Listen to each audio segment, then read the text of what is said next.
All right, great. How are you doing, Pedro? I'm great. I'm great. It's very hot here, so I'm sweating like crazy. Yes, yes, it's 35 degrees. Too hot for me. I've been living here for the past 5, 6 years, and I still don't get used to it. I see, I see. Okay, good, good, great. So I'm very glad to have you, Pedro. And we have been Thank you. discussing about this for some time. And finally, I'm very glad that we arrived at this point where we can talk. And really happy for for whoever is who will be watching us. My name is, of course, Udav. And today we have with us Pedro Villegas from Buenos Aires in Argentina.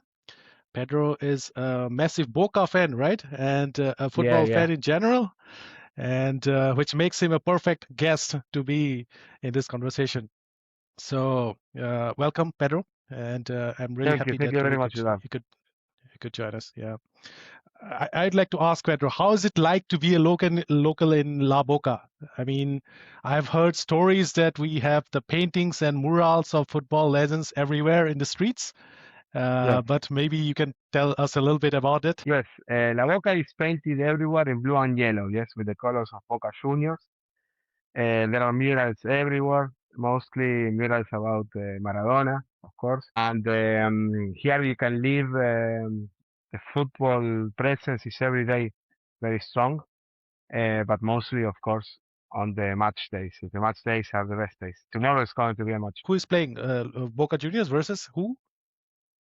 Millonarios from Colombia.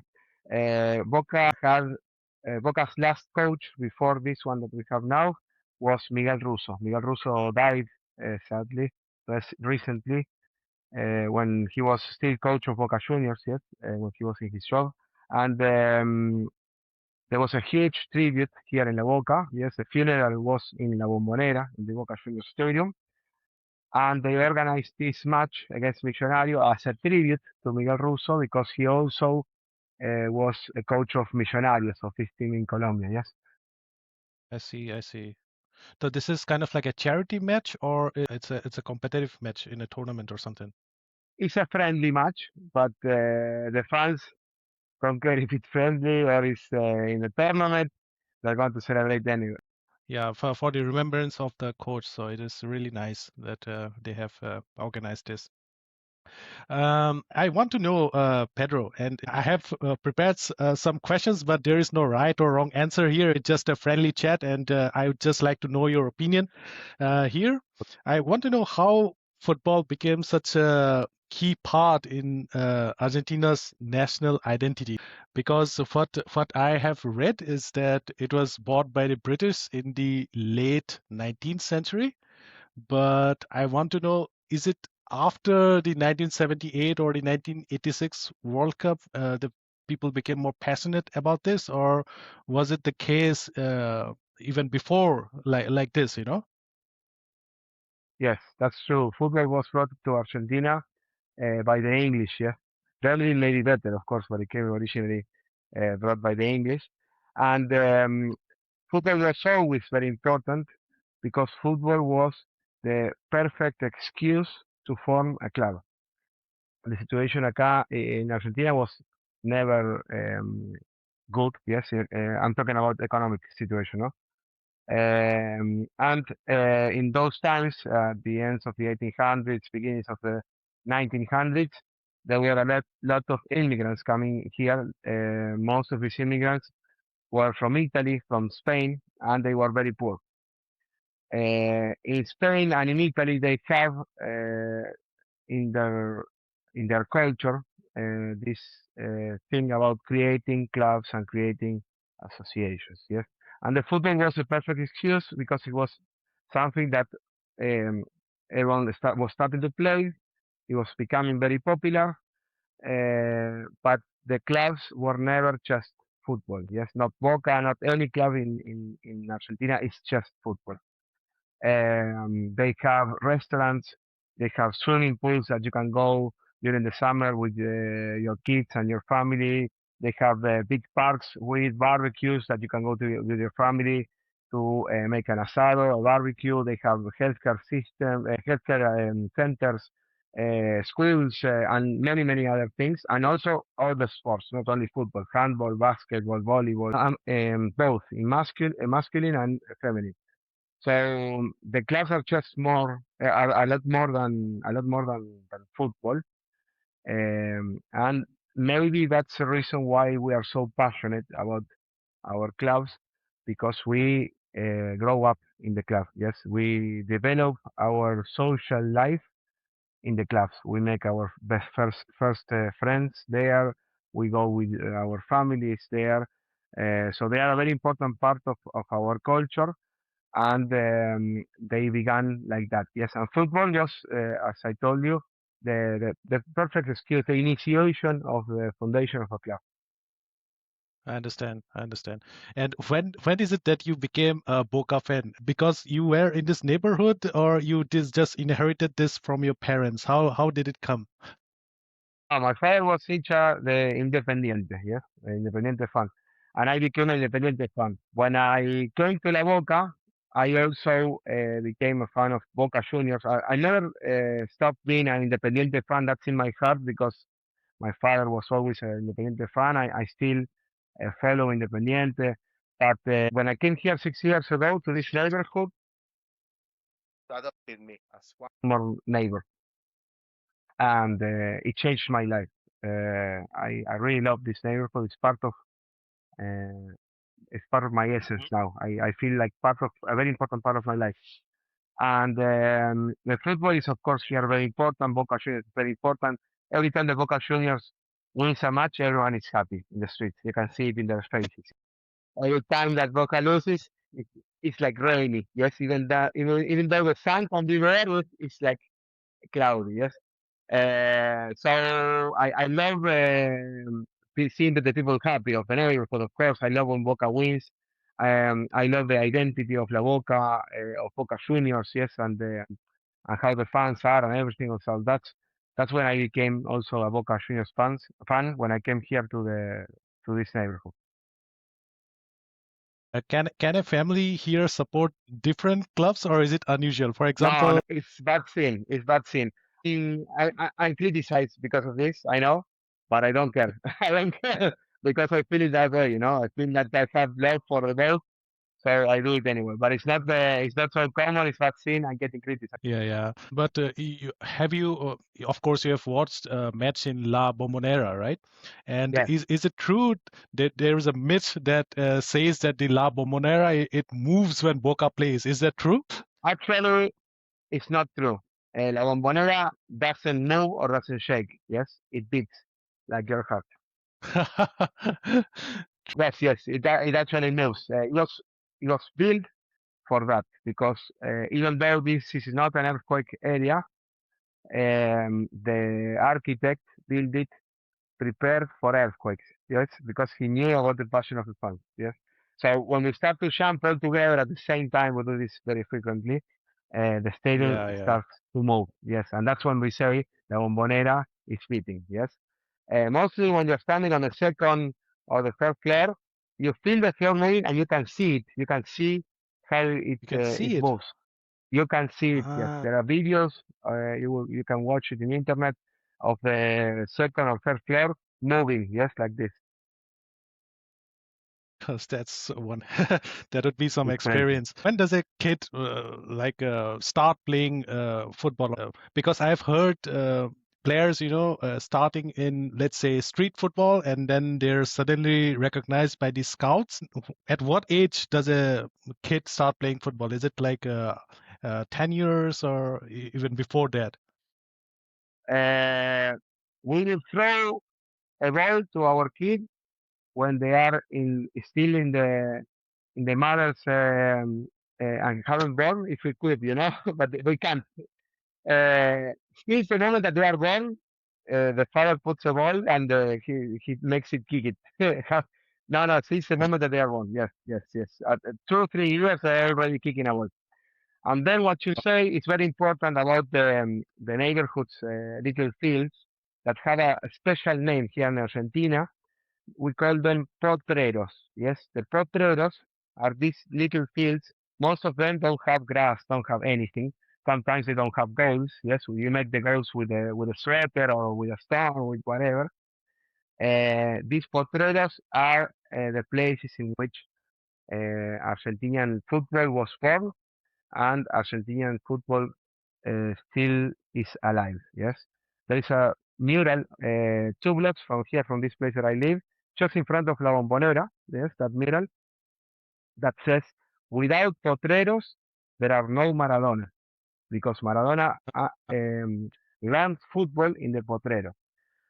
Every country has their own way of playing football. I always say that the Germans are very well organized. Yes, they have a very good strategy, and they have a very good teamwork. The Brazilians, they dance with the ball, they do samba. Here we are masters of deception. Yes, uh, most famous players, Messi, Maradona, etc. They're always deceived.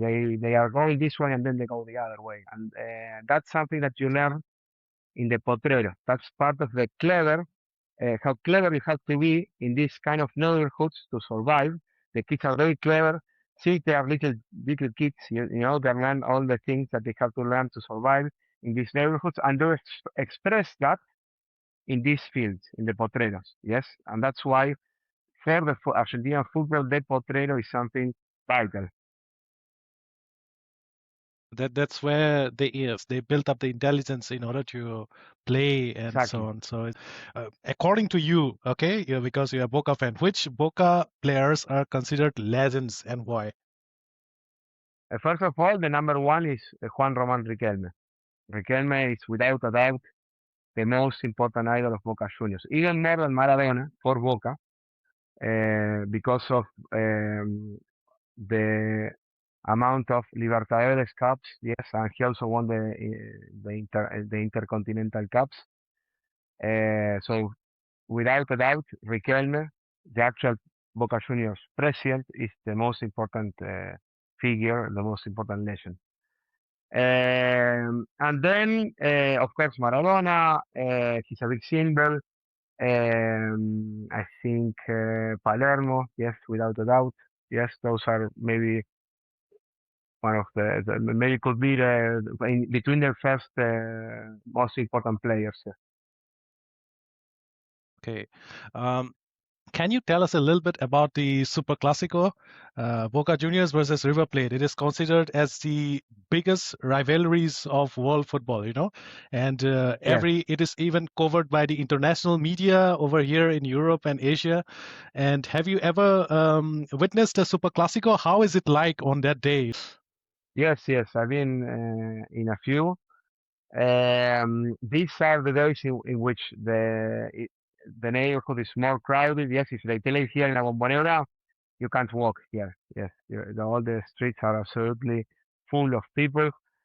The people are, of course, more happy, celebrating like crazy. And the pre-match, what we call la previa, in this kind of match, starts the day before.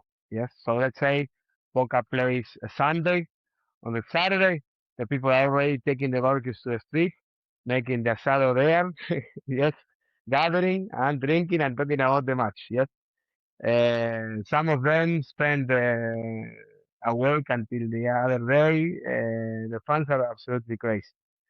And the environment is impossible to explain. It's something that you have to come here and live it. But uh, every face, every person that you see walking in the streets is are so excited, like if it were, I don't know, the wedding day. They are about to get married or something. That feeling that you can see in their faces that they have something inside, that they are impatient and they are happy and they are in the expectative of what's going to happen. And that's beautiful. That's beautiful. It's amazing. Yeah. Is it safe, for example, a 12-year-old to watch Superclásico in the stadium? Because I have seen like flares and fires, and people are so passionate, and it's just overflown with emotions. You can almost feel the energy of this stadium, even when I watch it in the TV. Is it still safe for kids to go and watch the Superclásico? So, yes, these are safe, very safe days.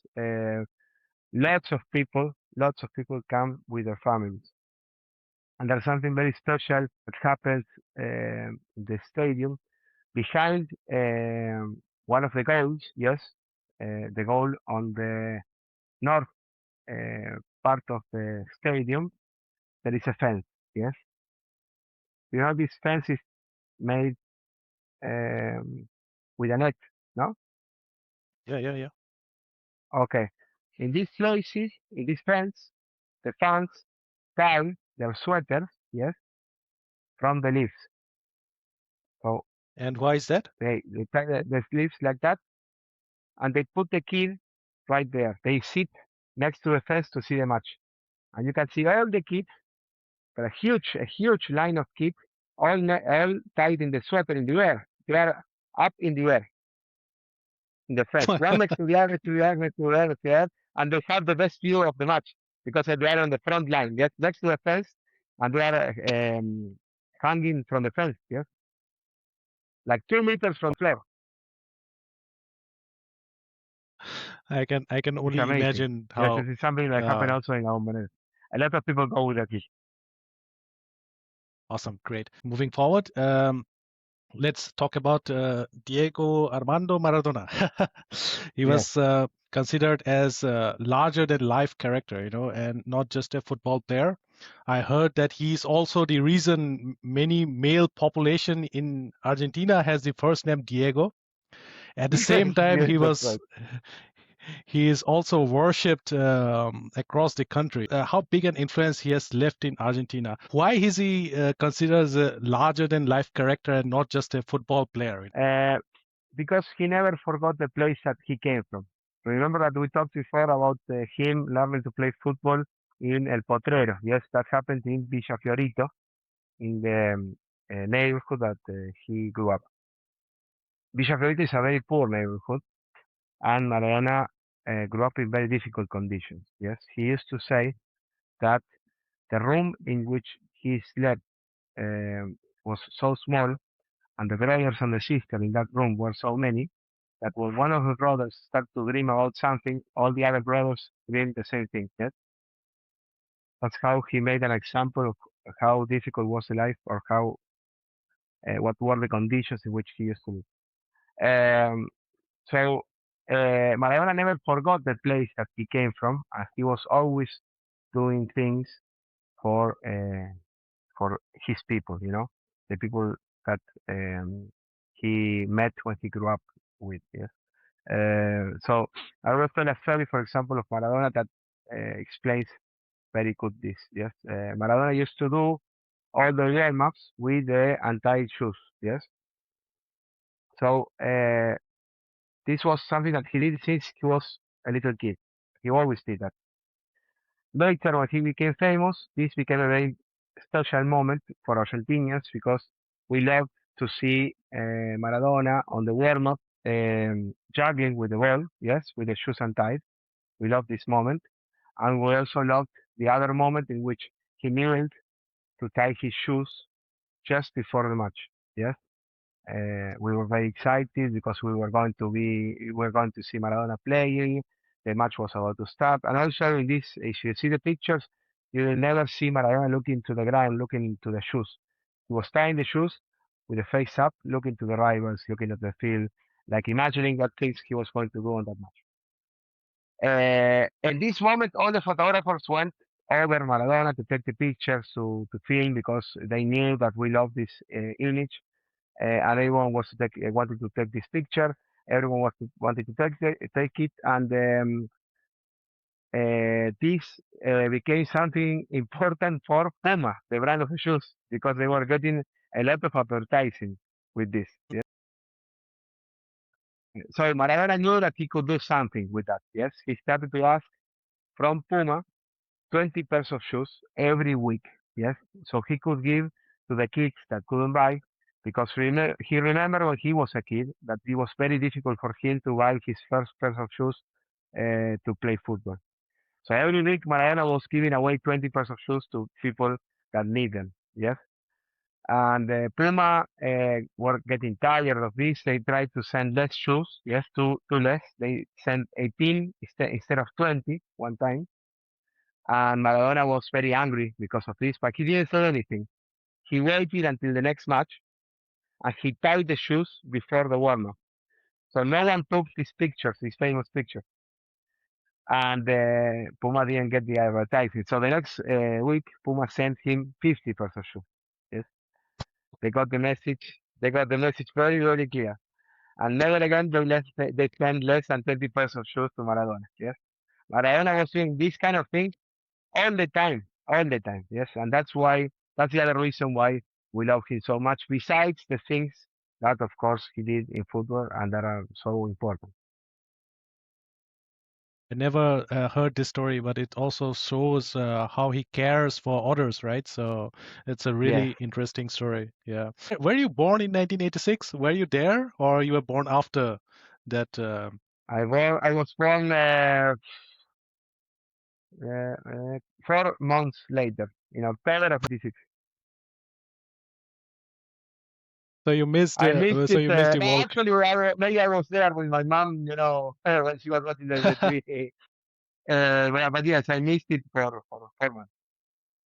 What I've heard from my friends that after they won the World Cup, people were on the streets celebrating for 2 or 3 days or even a week. So have you heard any stories from maybe your parents or your elders during this time? Yes, yes, yes.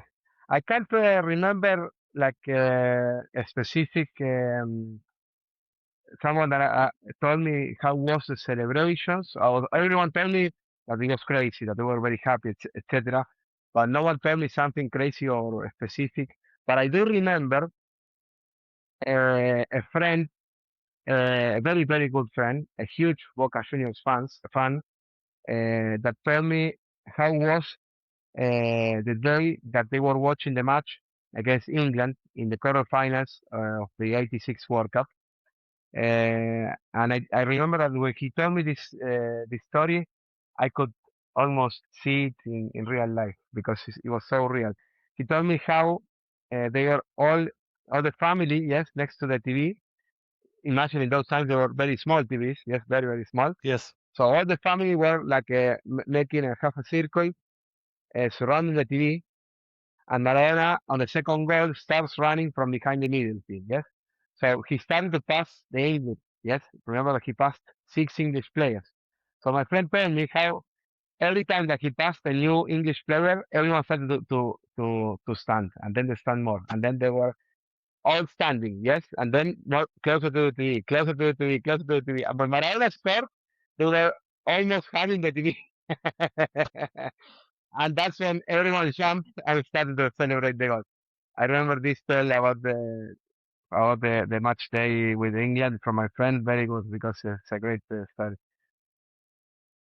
This particular goal was also considered the goal of the century, right? By FIFA. I still remember it was minutes later after the hand of God that he scored this goal. As he took the ball in the other half and then he walked past 5 or 6 players and then he finally scored. Yes, yes, yes. I think that the one that gave him the pass was Enrique, and Enrique once said as a joke to Maradona that he gave a great pass because without this pass, Maradona couldn't get the goal.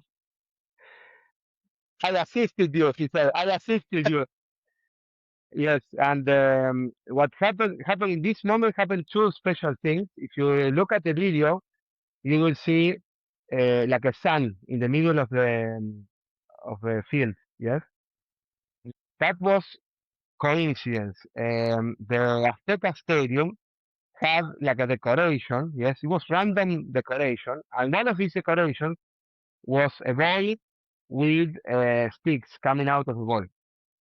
In that special moment that Maradona started to play, the sun was in such a way that the shadow of this decoration made a sun right in the middle of the field, and it's like the sun of the Argentinian flag.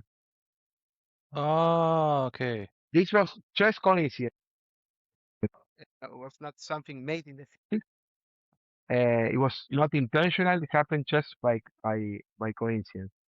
Then the other thing that happened that also made this rail so magical was that for Argentinian radio was commentating Victor Hugo Morales. Victor Hugo Morales is a great football commentator. He's very, very passionate. Mhm. And Is he that still day there? he's still alive and he still comments for radio. Um, Victor Hugo Morales is someone that reads a lot. It's a person that knows a lot from literature and also from theater. Yes. Um, so that day, Victor Hugo was at the Azteca Stadium commentating for Argentinian radio. Everyone in Argentina used to have the volume of the TV turned off and Victor Hugo on the radio. Yes, because it was simultaneous. So everyone watched the goal with Victor Hugo comments. Yes, in Argentina. So Victor Hugo saw this play. Yes, he couldn't help his emotions and he started to cry. Yes. But at the same time that he was crying, he was trying to do his show. He was trying to explain the people in Argentina through the radio, yes, what was happening there, and try to explain his feelings, talk about the play, yes. And in that moment, Victor Hugo had like a sudden attack of inspiration, and he started to improvise poetry, yes. And he said, beautiful, beautiful work, special work that combined with the images of the goal are amazing. Yes, it's something like from a movie. For example, Victor Hugo said, barrilete cósmico, ¿de qué planeta viniste? This means cosmic kite, because he was like a kite watching the Yes. English player. Yes. Which planet are you from? Cosmic kite, which planet are you from? And he continued talking like that, saying beautiful things. And these comments with the English of the goal are amazing, beautiful. Okay. So it nicely correlated with the moment and how Maradona took the ball Exactly. and so on. Yeah, yeah. Yes, yes. But And it's also incredible to think. It's amazing to think that these three goals, the hand of God and the goal of the century, two of the most important goals in football history, happened in the same match. In the same match, and it's such an important match. yeah, yeah. That's because I think Argentina won the final against Germany, West Germany at that time, and then they played also defeated Belgium in the semifinal, if I'm not mistaken. But people Exactly. don't talk about the final. They don't talk about the semifinal, but they talk about this quarterfinal. Why? Why is that? This situation about the Malvinas Islands, these islands on the south territory of Argentina, is something um, very special for Argentinians. Yes. Uh, yeah, I think you understand something of this because you're from India. So this is also something that England did here. They occupied these islands almost 200 years ago, and they are still occupying these islands. And in 1982, the Argentinian government did an attempt of taking back the islands with the army, and they started a war. Yes, the Malvinas War. So this match was played only 4 years after. Yes. So for us, it was extremely special, mostly because of this. Yeah. Those memories were fresh, and it was kind of like a sweet revenge to England, right? Yes. Yes. Yes. Yeah. Exactly. Also, incredible story. Yes. Of course, you mentioned Juan Roman Riquelme, and after Yes. between 1986 and 2022, there were like a lot of great players who played for Argentina. For example, my personal favorite was Gabriel Batistuta, and then we Oh, had yeah. Hernan Crespo, we had Maxi Rodriguez, we had Diego Simeone also played around that time, I remember. But what do you think was the reason they were not as competitive as now? That's a very good question. After Maradona retired, um, he left something very difficult to deal with because everyone was waiting for the next Maradona. Yes. Um, so he left a hole that was impossible to fill. Yeah. And I think that in the moment that Messi became the real captain of the team, yes, and also in the moment that Argentina became a real team, yes, very very joined together, yes, um, that's when we finally became champions. Before that, uh, it was impossible for us uh, to do well in a World Cup or anywhere because for Argentinians it's a very important part of our style of playing football that you play with friends, that you have a team that works together. Yes, the teamwork is essential. Yes, in '86 was the same. Yes, we need a leader and we need a strong team uh, that support each other. Yes, and I think that in '86 and 2022 happened that that made it possible for us to accomplish important things. You know, the other World Cups, they were very good players, but not such a good team. I understand. I get you. And what was the general reaction when Lionel Scaloni was when he became the head coach of Argentina? Because he had no prior experience, and I heard that many people were against that, including Maradona. How was the general reaction of people when he was appointed as a head coach? I'm not going to lie to you. At the beginning, no one had too much faith in him because he didn't have so much background as a coach. But he started to show his commitment. He started to show very good results, and I think that Scaloni personality was great. Yes, to get over and to stand against all these critics. Yes, so I'm very happy that finally he stayed. Yes, and also something very often happen with the media here. The journalists in Argentina are not so well seen because most of the times from their places in TV, in the radio, etc., supporting a coach or a player or criticizing the other coach or the other player according to some interests that doesn't have to do with football. So it wasn't at the beginning was very difficult for Scaloni. Yes, and luckily he had a very strong personality enough to get over all this very difficult moment. Hmm. I see this is a rise of young Argentinian coaches, because also in Europe we have Diego Simeone here, and Pochettino is also Argentinian, so he's also very, very young. But how is Scaloni as a player? Have you ever watched him play? Because I don't remember him playing, but have you? He played in defense, yes, on one side. Um, he was he didn't have like a special good ability, but he was a fighter. He had a huge heart. Uh, Very good defender, and also sometimes he went in attack and he scored goals. Okay. And I also remember during the 2010 World Cup when Maradona was the head coach for a short period of time. Maradona, did he really wanted this job, or this responsibility was given to him by the Football Federation or the board members? He wanted the job, but they they gave him the national team in a very difficult situation. Argentina was about to be disqualified from the playoffs to get to the World Cup. Yes, and there is a legendary match against Peru that was played here in Argentina, and that Maradona On the second half, uh, put Martin Palermo, this scorer, this Boca Juniors player that I told you before.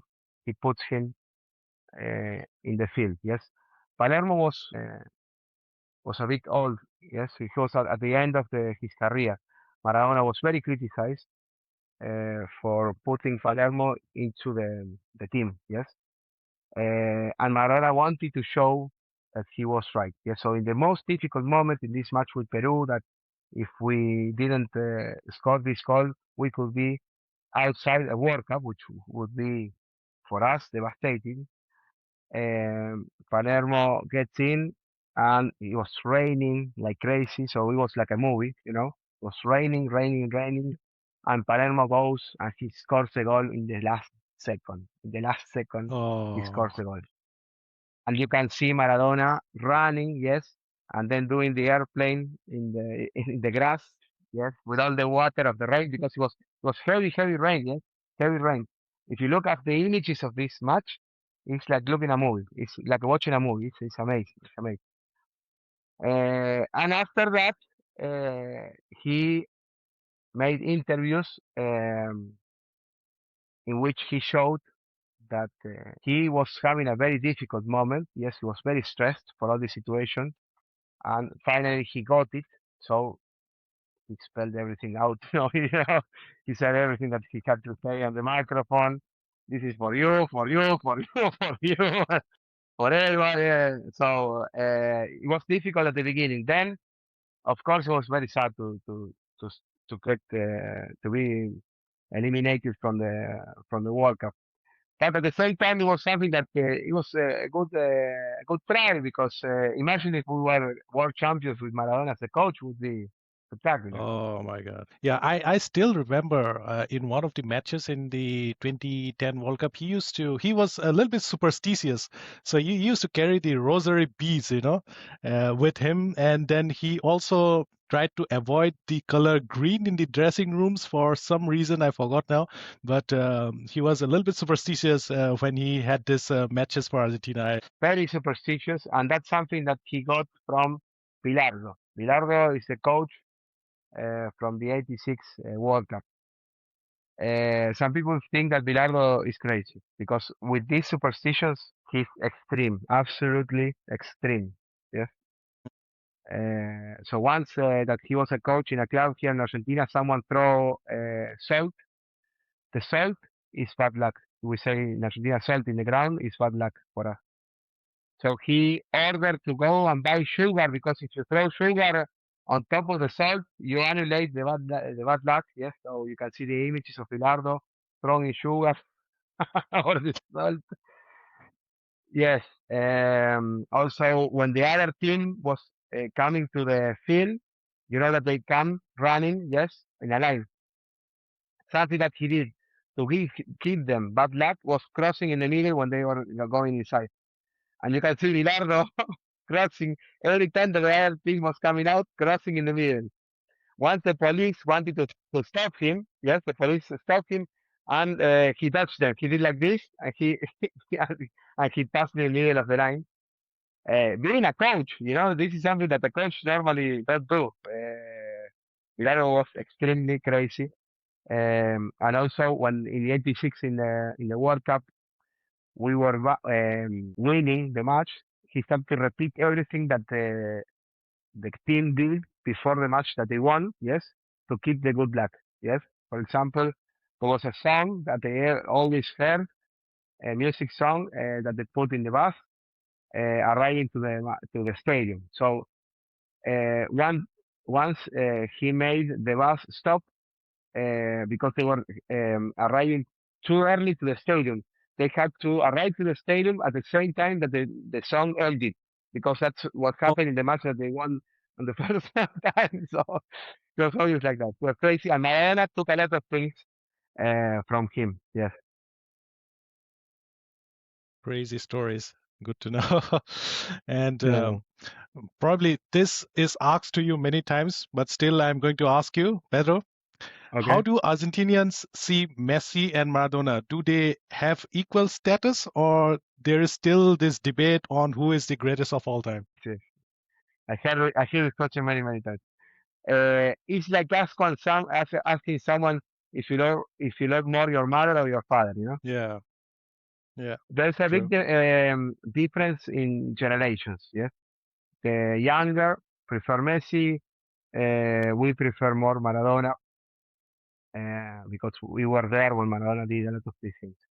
Um, but they are one very close to the other. I couldn't say that in Argentina one is more important than the other. They are different.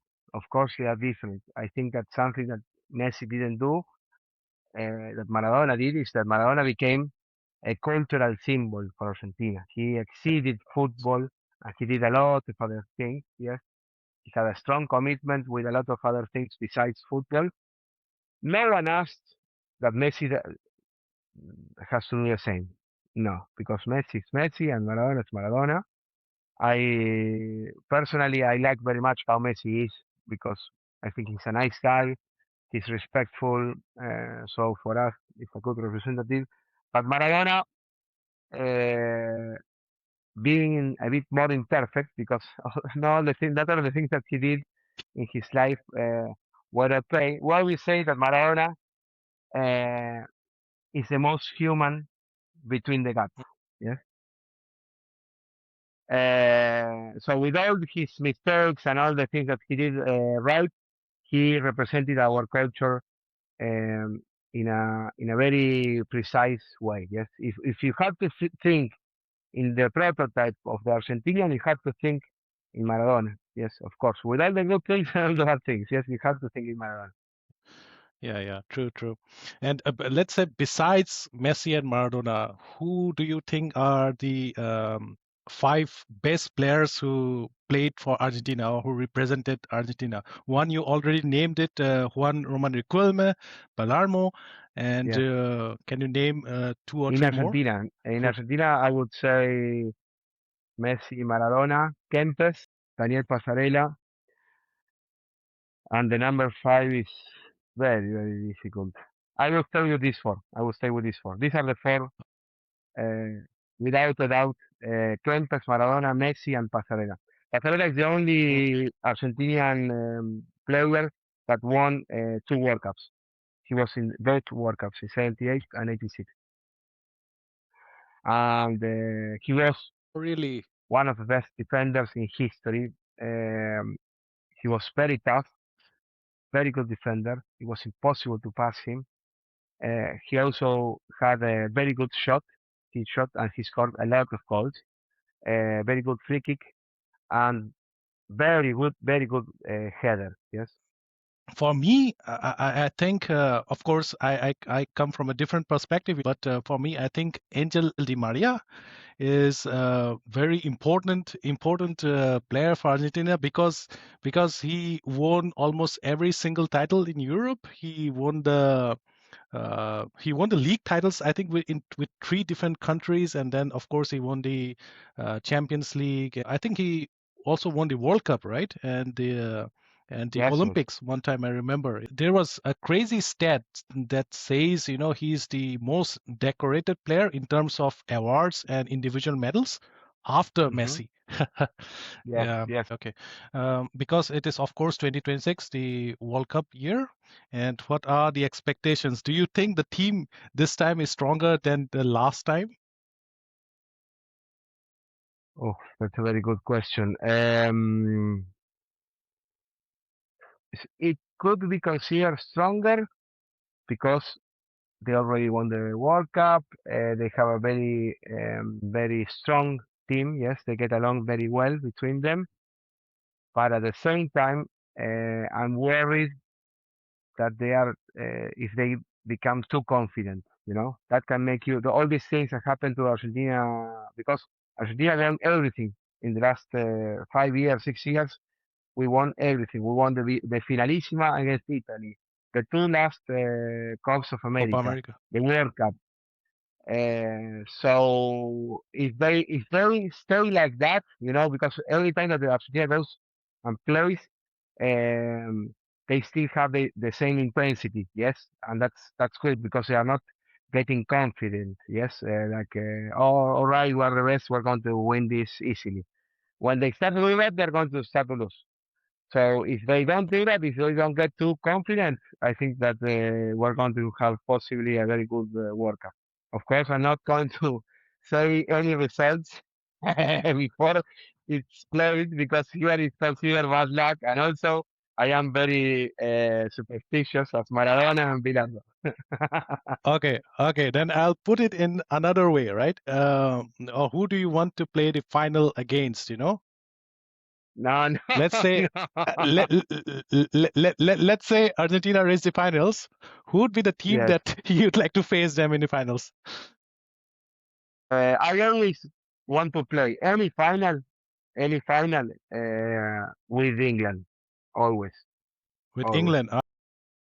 Yes, yes. I just wanting that they won the match against Spain to play the finalissima before the World Cup, but they didn't. They lost against Spain.